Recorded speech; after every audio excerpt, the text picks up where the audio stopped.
Welcome to Wayne's Old Time Radio Page channel. I'm Wayne, your host. These programs are brought to you by support of our listeners. You can give your support at Patreon or PayPal, either one. There's clickable links in the description below. Thanks for your support and enjoy the shows. If you'd like for me to get you a shout out, there's a link to PayPal in the description below. Leave us a donation. We'll get it up here for you. Just tell us who you want it to. You, a friend, a girlfriend, a wife, spouse, whatever. And we'll get it up here. Stay tuned for Nero Wolfe, transcribed. Later this evening, the unique Mr. Monty Woolley stars once again in the new comedy series, The Magnificent Montague, the delightful saga of an embittered Shakespearean ham. After many triumphant years on the stage, the Magnificent Montague now portrays Uncle Goodhart, the hero of a radio serial, and his trials and tribulations are 30 minutes of delightful listening over most of these NBC stations.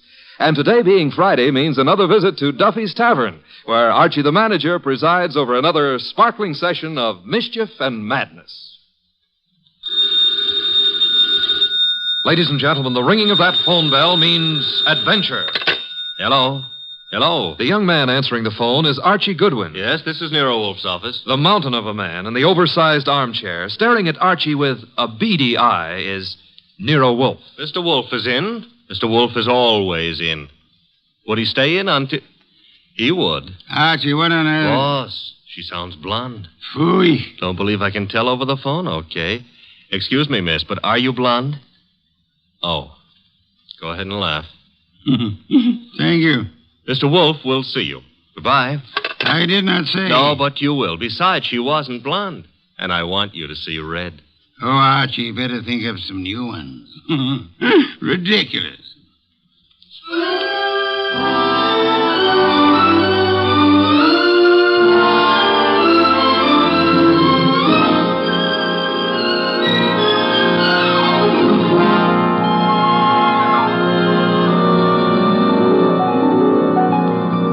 Ladies and gentlemen, it's the bulkiest, balkiest, smartest, and most unpredictable detective in the world. That chair-borne genius, Nero Wolfe, created by Rex Stout and brought to you in a new series of adventures over this NBC network in the person of Mr. Sydney Greenstreet.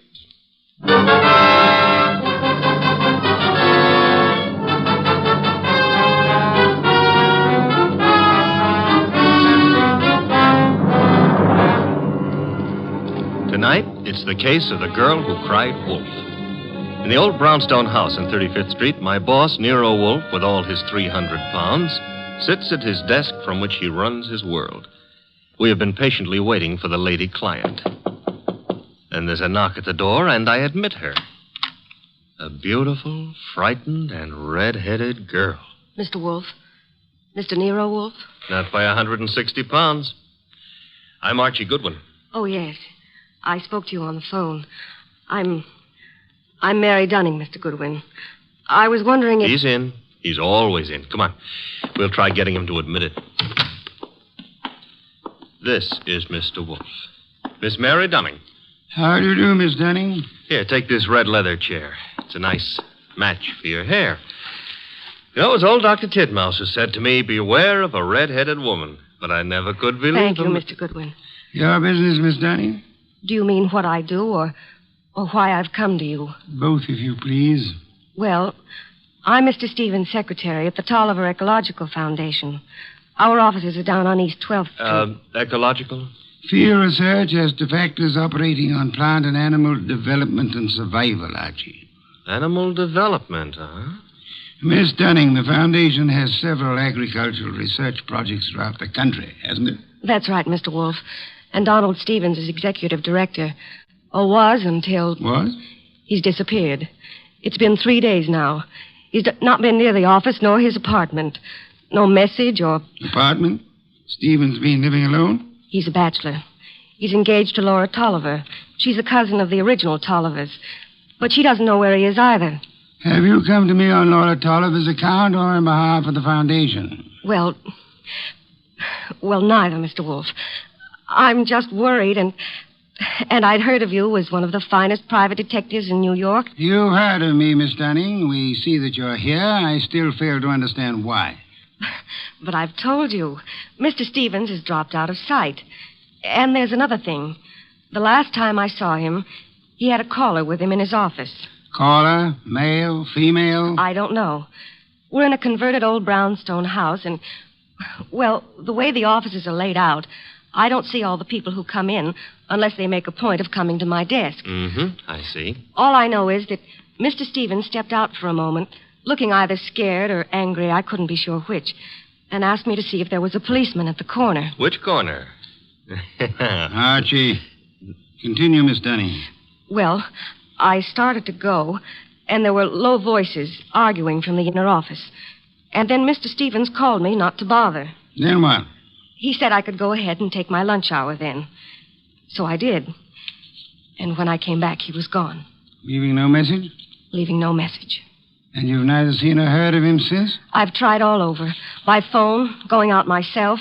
Miss Dunning, has Mr. Stevens been in the habit of making extended business trips? Well, once in a while to our research stations in Pennsylvania, or New Jersey, or up in Vermont, but not without letting me know. I have to make out his travel vouchers. Has there been any recent trouble at the foundation? Trouble? Financial trouble? Personal trouble? No, there's been no trouble. Miss Dunning, you're wasting my time and yours. This is a problem for the police, if there is a problem. Oh no, Mr. Wolfe. I'd have gone to the police, except, well, if there should be an innocent explanation, it didn't seem fair to the foundation to risk the unpleasant publicity of... I said for the police. Wait a minute, Mr. Wolfe. It's your say-so, but when a girl walks in here and asks... The young lady can depart by the use of the same rather trim legs that carried her here, Archie. Oh, now, look, boss, just because I Miss look at... Dunning, I can think of a dozen reasons that might take your bachelor director out of town for a few days without the formality of explaining his actions. Then you won't look into this? Despite Mr. Goodwin's frowns, no. Should Mr. Stevens not turn up tomorrow or so, I suggest you advise the police or whatever attorney acts for the foundation. There is such a person, of course. Yes. Jonas Dowd is counsel. He's also a co-trustee. Consult him, then, by all means. But you don't seem to understand. If you'll excuse me, I'm overdue for an important conference with my cook. We have just received a shipment of truffles from France. Well, of course, if Mr. Wolfe, if you ask me... Precisely what I've refrained from doing, Archie. Would you be good enough to escort Miss Dunning to the door? To the door, Archie. Good night, Miss Dunning. Good night. Good night. And thanks just the same. Look, Mr. Wolfe, it's your shop and you can get as surly as you please. But can you give me one excuse for that high-handed brush? One thin shred of an excuse? Miss Dunning was sitting in this chair... The girl was lying, Archie. Lying? How can you say that? At least twice. And possibly from the moment she opened that undeniably pretty mouth. Now, if you'll excuse me, Archie, I have an appointment with a truffle.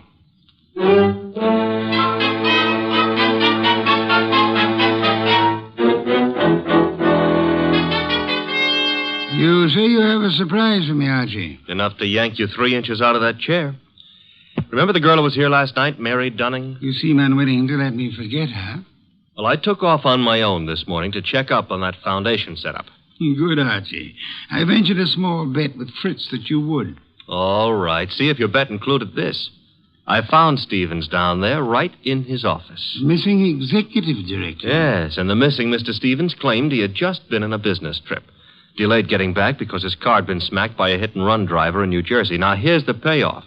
He even tried to make out that he'd been thinking of calling you in on a problem. Hit-and-run accident? No, something about the foundation.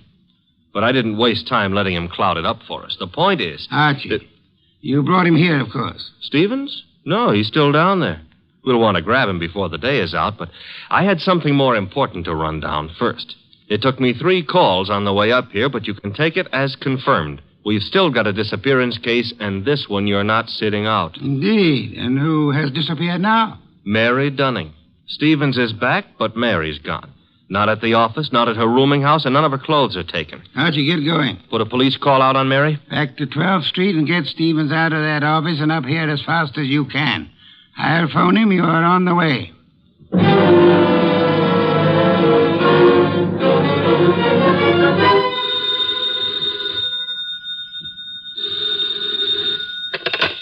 Hello? This Donald Stevens? Yes, this is Donald Stevens. This is Nero Wolfe. I understand you've been thinking of consulting me. Well, as a matter of fact, I have, Mr. Wolfe. I started to explain to Mr. Goodwin, but... Are you alone there at the office? Why, well, yes. As it happens... Be careful. I don't think your car smash-up was an accident. I've just sent Mr. Goodwin to ask you to come here.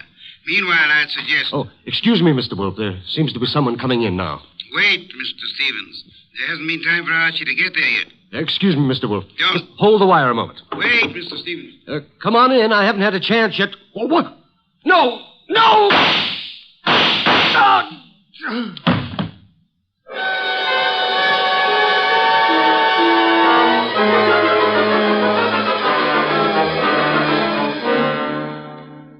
And that's all Inspector Kramer has been able to make of it, Archie? Not to hear him tell it, but that's all he's got. Stephen dead and the girl still missing. Did you find anything helpful at the office? I think the murderer started to tear up some account books and project ledgers, but I must have scared him away when I rang the bell.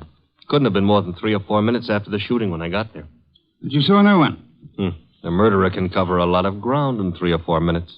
You were naturally by accident, since it is mildly illegal. You had a good look at the dead man? A very good look. Not to mention his pockets. Anything particular? Well, there was a half-eaten package of lifesavers in the left-hand trouser pocket. What's particular about that? The flavor was lime. I hate lime. Foy. Archie, I called Jonas Dowd last night. The foundation lawyer? Yes, he set up the original charter under which Donald Stevens operated, with an annual fund of $90,000. Ecology has its attractions. 90,000 attractions, to be precise. It indicates a possible reason for Stevens' murder. He was in sole charge of that money.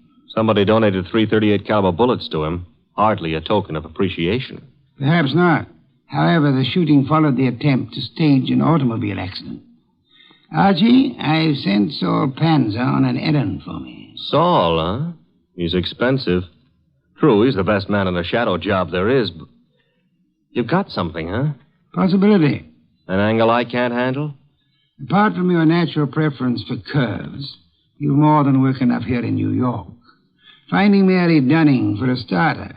Or, her body? Or her body, as it may be. Is that what Saul's on, picking up a line on Mary?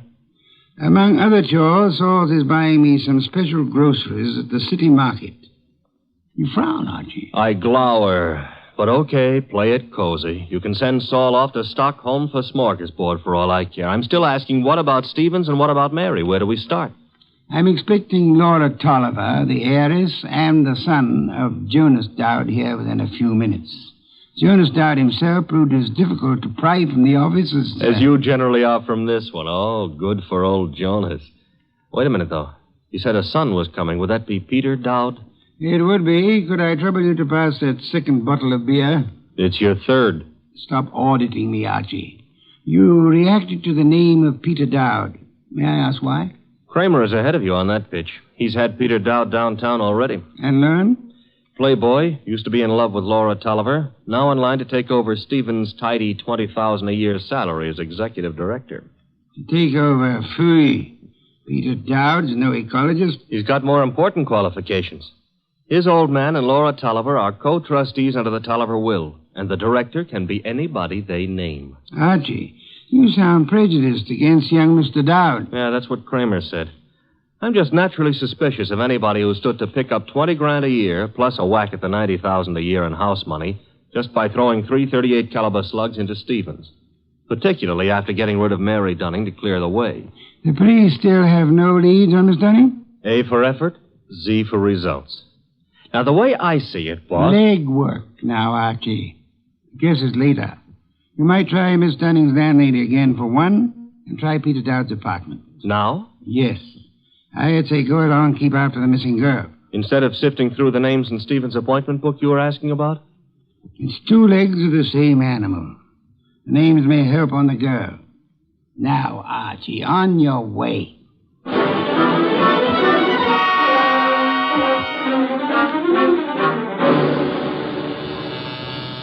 Come in. Mr. Wolfe? Yes, come in, Miss Toliver, Mr. Dowd. Sit down. It's good of you both to come. Miss Toliver, I'm profoundly sorry of your loss. You were to marry Mr. Stevens, as I understand it. Yes, 3 weeks from today. I was trying to warn poor Stevens just as the murderer came in. But he evidently knew his caller well enough to feel no alarm. The police told us that, Mr. Wolfe. We've just come from Inspector Kramer's office. I know, Mr. Dowd. Did you gather the inspector meant to see you again? Why should he? How could anyone think that Peter could have anything to do with this horrible business? I see that you have no doubts about Mr. Dowd here, Miss Toliver. Easy, Laura. Yes, Mr. Wolfe, I gathered that Kramer was interested in me. He's got a man outside here watching us now. You're alert, Mr. Dowd, or... Oh, what? Or aware that Inspector Kramer may have grounds for keeping you under surveillance. Look, Mr. Wolfe, I didn't come here to be put through the jumps again. First Kramer and now you. I'm acting for the Toliver Foundation, Mr. Dowd. I have been since your father retained me last night. Well, why jump on me, then?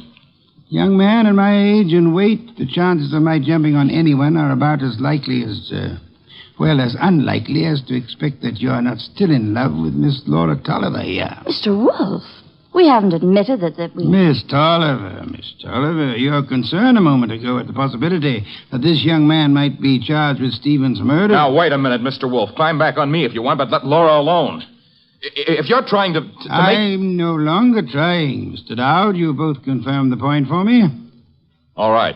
I am still in love with Laura.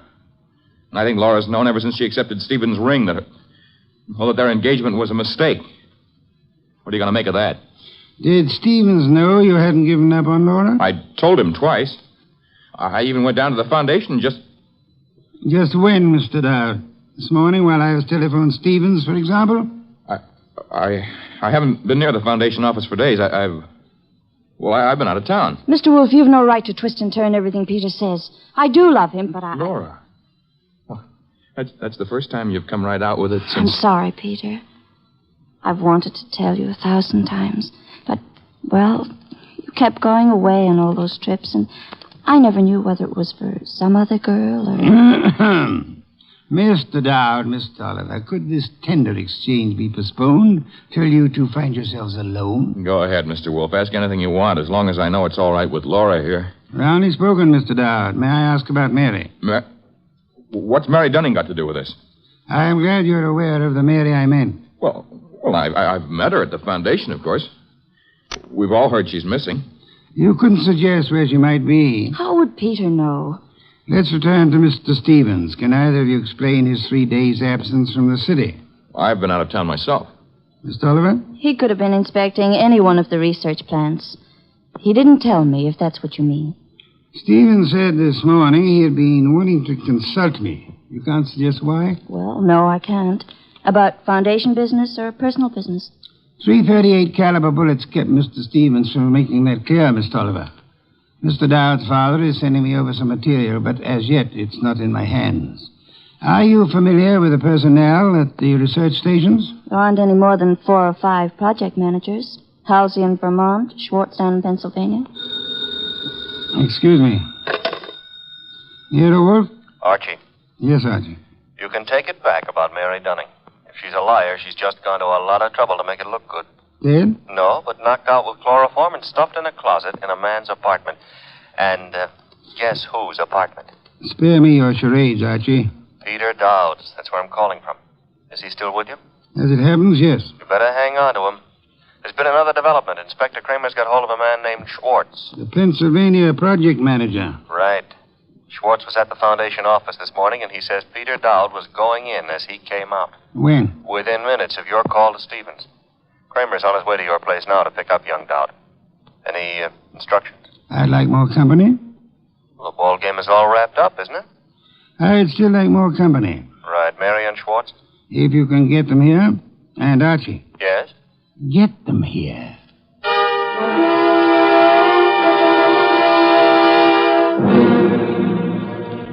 I'll have that 5th bottle of beer, Archie. 7th and quarter for the night. And when do you get around to calling in Mary and our friend Schwartz? In a moment, Archie, in a moment. After all that scramble to get him here. I've been studying these project reports that Jonas Dowd sent over. Fascinating field ecology. I know. The factors playing in the development and survival of living organisms. Too bad poor Stevens didn't figure on a factor named Peter Dowd. Archie, I'm ready for Mr. Schwartz now. No Mary? I'll risk you in the next room with Miss Dunning for the time being. Okay. One Schwartz coming up. Oh, come in, Mr. Schwartz. Mr. Wolfe? How do you do, Mr. Schwartz? My apologies for this long wait you've had, and I'll try to make our business brief. Yes, sir. Mr. Schwartz, you managed the Toliver Ecological Research Station in Pennsylvania for some time. 2 years. I am not sure I didn't once enjoy a shipment of mushrooms that came from your place. You've experimented with Maya arenaria. Maya arenaria? Yes, of course. Yes, we've done some work with mushrooms. They were excellent. By the way, I understand you saw Mr. Stevens just before he was shot down. If I'd stayed 10 minutes longer, he might still be alive. May I ask the purpose of your call? I was delivering the monthly reports. No special trouble you came to discuss? No, sir. You met Peter Dowd coming in at the foundation as you were going out. How did he look? In a hurry. How so? He just pushed past with his face turned away. You sure it was he? Yes, I had seen him at the foundation maybe 2 or 3 times before. Were you aware that Mr. Stevens and Mr. Dowd were both apparently in love with the same young lady? I'm a research worker, Mr. Wolfe. I wouldn't know about Mr. Stevens' personal affairs. Just an hour ago, before Inspector Kramer took him from here, young Dowd admitted that he'd been there today. I didn't think I could be mistaken. But he said only because Stevens had phoned him to come. Were you there when that call was made? No, there was no call to Dowd while I was there. Excuse me, Mr. Schwartz. Yes, Nero Wolfe speaking. This is Saul Panzer. Yes, Saul, you're still... Yes, still down here at the city market. Looks as if you were right. Indeed? One of their trucks just pulled in with a load of full crates. Top quality produce. I'll try not to wince when you send in the expense sheets. Any other confirmation? Internal Revenue records show no taxes paid on income by the Toliver Foundation. Thank you, Saul. Phone any information as you get it. You'll forgive me again, Mr. Schwartz. Archie, Yes, boss? would you ask Miss Dunning to step in now? Coming up. Come in now, Miss Dunning. Good evening, Miss Dunning. You've quite recovered from the chloroform? Mr. Goodwin's been helping me. He's been rubbing my forehead, and I'm Spare beginning me to... any further details. Miss Dunnings, would you mind telling me again how it was you came to find yourself in Mr. Dowd's apartment? Well, it was the phone call that got me to go over. It was a man whispering. He didn't give his name, but he said if I came to that address, apartment 4C, I could learn something about Mr. Stevens. You went to apartment 4C, and then? That's really all I know. Just after the door opened, before I could see him, his coat was thrown over my head, and then he must have given me the chloroform. It was Peter Dowd, of course. Dowd? Who else could it have been? It could have been Mr. Schwartz here. Mr. Wolfe, you're joking. Am I, Schwartz? Joking or drunk? Why should I... For the ancient reason, Schwartz. Money. For the racket you had and wanted to keep. Racket? Mr. Schwartz was in... Schwartz is no more of an ecologist than Mr. Goodwin here. A moment ago, he accepted Mara arenaria as a mushroom. It happens to be a common clam, common on nearly any beach, rare in inland Pennsylvania. Stevens knew I didn't go in for all that Latin stuff. I could understand that you might be useful without it, Schwartz. But to get away from your station operations, you faked the scientific knowledge you never had. All right. Suppose I am more of a farmer than a fancy scientist. Our job at the research station is to raise vegetable crops, isn't it? As you worked it, Schwartz, of course. You turned the agricultural research project into a commercial farm. All expenses met from tax-free funds, and not a cent of return shown for the produce sold. So that's why Saul Panzer drew the rutabagus run. Stephen had the innocence of a specialist interested in his own field only. But even Stevens finally began to get onto those doctored reports of yours, Schwartz. And when was it the Internal Revenue men began asking questions? Look, Goodwin, is this fat guy out of his mind? You had to get rid of Stevens after the last inspection trip. Were you even counting on taking over his job after Peter Dowd was put away for Stevens' murder? Merely, if you'll just explain to this lunatic... Watch it, Archie, watch it. I've got his gun. Adroitly done, Archie. Wait a minute. This is a 32, and it was a 38 that did the murder. Mr. Wolfe, that's my bag. You can't... Take this pistol from it, I have, my dear. This extraordinary effort you put me to, of actually leaving my chair to secure this weapon, we'll add that to the score against you. Mr. Wolfe, if you aren't too tuckered to answer, that gun from Mary's bag. It's a .38. It may be the one used on Stevens. But Mary couldn't. She didn't. If ballistics tells us that this is the weapon, then Swartz must have passed it to her for safekeeping, till it could be planted in young Dowd's apartment or car or whatever. I didn't have anything to do with it. Miss Dunning, you had to do with more than you know. Do you realize that if Mr. Goodwin hadn't found you at the Dowd apartment when he did, that you might not be alive at this moment? You were the one person who knew Swartz's crime. Mary, don't listen to him. She's listening, Swartz. Miss Dunning, you thought the chloroform scheme was directed solely against Peter Dowd, and so you let Swartz talk you into it. Mr. Goodwin tells me the door of that closet was sealed with Scotch tape. I didn't know that. Schwartz actually tried... Your chloroform sleep was meant to turn into a permanent one, Miss Dunning. And I was trying to cover for him. All right, here it is. Schwartz planned it all. He did try the hit and run, and he did shoot Stevens. He's a liar. Mary, you've been juggling those books since... Say the details for Inspector Kramer, Swartz. There's guilt enough to be divided between you and guilt enough to burn you both.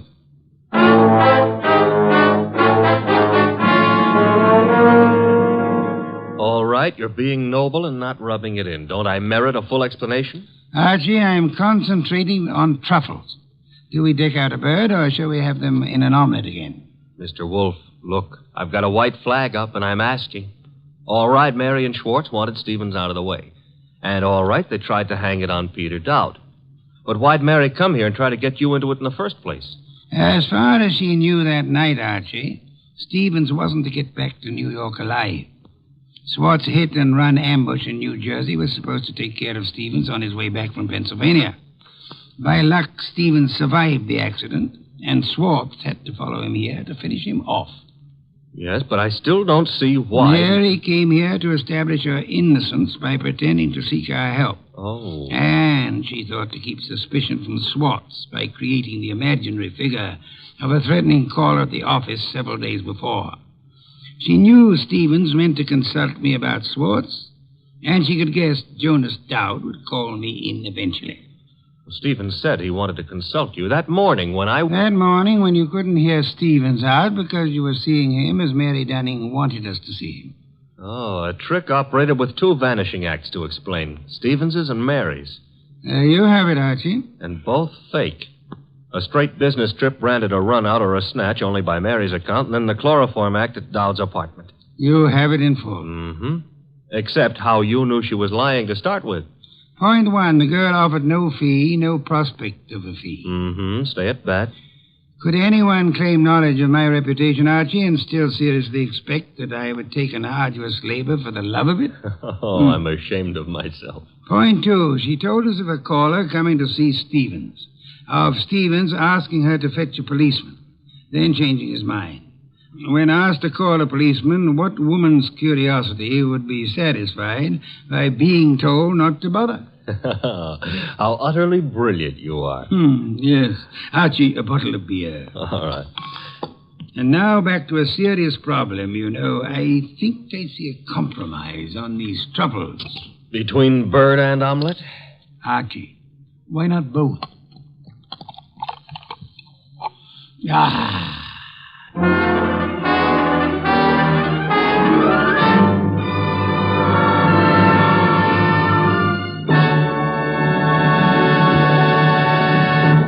You have been listening to The New Adventures of Nero Wolfe, starring Sydney Greenstreet.